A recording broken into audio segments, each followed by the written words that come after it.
Corona पर लखनऊ से बड़ी खबर आपको बता दें, जहां पर जीआरपी के 32 जवान कोरोना से संक्रमित पाए गए हैं। तो कई जवानों को फिलहाल क्वारंटीन किया गया है। चारबाग स्टेशन पर ये जीआरपी के जवान तैनात थे। जीआरपी जवानों समेत उनके परिवार के कई लोगों को भी, कई सदस्यों को भी कोरोना पॉजिटिव निकला है। तो कोरोना पर एक बड़ी खबर लखनऊ से मिल रही है, जहां पर 32 जवान जीआरपी के जो कोरोना से संक्रमित पाए गए हैं और वो लोग जिन जिन के संपर्क में आए, चाहे वो अपने सहयोगियों के हो या फिर अपने परिवारों के हों, तो काफी लोगों को अब क्वारंटीन किया गया है।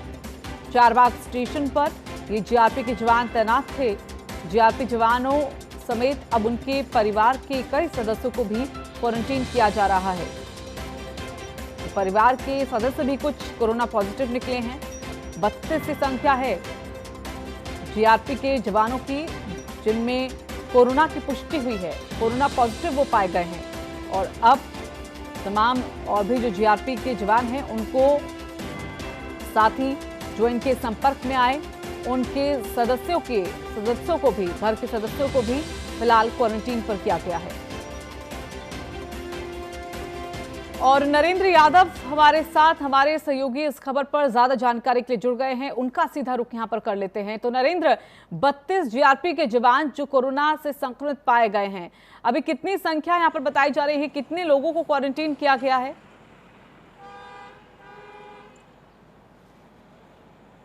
देखिए, ये जो 32 जवान जीआरपी के कोरोना पॉजिटिव पाए गए हैं, इनकी पूरी मॉनिटरिंग की गई है और इनका इलाज करवाया जा रहा है। ये विभिन्न अस्पतालों में भर्ती करवाए गए हैं।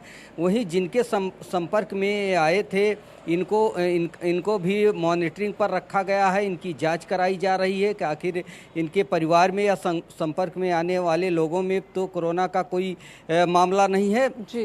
एक तरीके से कहा जा सकता है कि जब प्रवासी मजदूर बड़ी संख्या में उत्तर प्रदेश में आए और रेलवे स्टेशनों के माध्यम से, ट्रेनों के माध्यम से निकले, तो वहां पर जवान जो जीआरपी के तैनात थे, उनमें कोरोना का संक्रमण पाया गया है।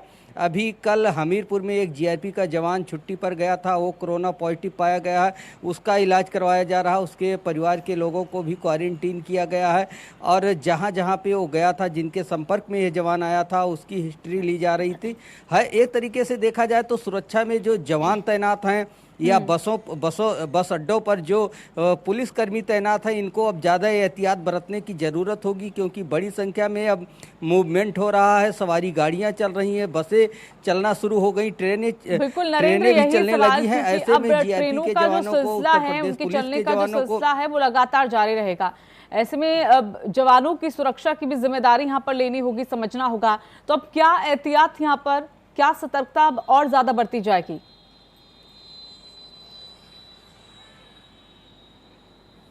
बिल्कुल, जिस तरीके से गाइडलाइन का पालन करने की बात की गई है, लेकिन जवानों को जो मास्क लगाए हैं या जो उन्होंने उपाय किए थे बचने के लिए, वो काफ़ी नहीं थे। इसी वजह से इनमें कोरोना का संक्रमण हुआ है। निश्चित तौर पर अब अपने आप को ज़्यादा सुरक्षित रखने की ज़रूरत पुलिस के जवानों को होगी, जीआरपी के जवानों को होगी और उन डॉक्टरों को भी होगी जो अस्पतालों में इलाज करते हैं। एक तरीके से देखा जाए तो उन सभी सेवा कर्मियों को जो अलग अलग स्थानों पर तैनात हैं, उसमें पुलिस भी है, डॉक्टर भी हैं, सभी को अब ज़्यादा एहतियात बरतनी होगी और सुरक्षा के कड़े इंतजाम अपने लिए भी करने होंगे। सोशल डिस्टेंसिंग भी मेंटेन करनी होगी, भीड़ में नहीं जाना होगा। तो इससे अब जाहिर हो चुका है कि अब सभी को ज़्यादा एहतियात बरतने की ज़रूरत है, चाहे वो पुलिस के जवान हो, चाहे जीआरपी के जवान हो, चाहे डॉक्टर हों। अब खतरा ज़्यादा बढ़ेगा क्योंकि संक्रमण लगातार बढ़ रहे हैं। ऐसे में इन सारे कर्मचारियों को और जवानों को सतर्क रहने की ज़रूरत है। जी रितु। बिल्कुल, और जीआरपी के जवानों को अगर इस तरह से कोरोना हो जाता है तो व्यवस्था पर सीधे सवाल उठते हैं कि आखिरकार व्यवस्था फिर कौन यहां पर संभालेगा। इससे बेहद जरूरी है कि सभी इन गाइडलाइंस का पालन करें। चलिए, बहुत बहुत धन्यवाद आपका नरेंद्र, हमारे साथ जुड़ने के लिए।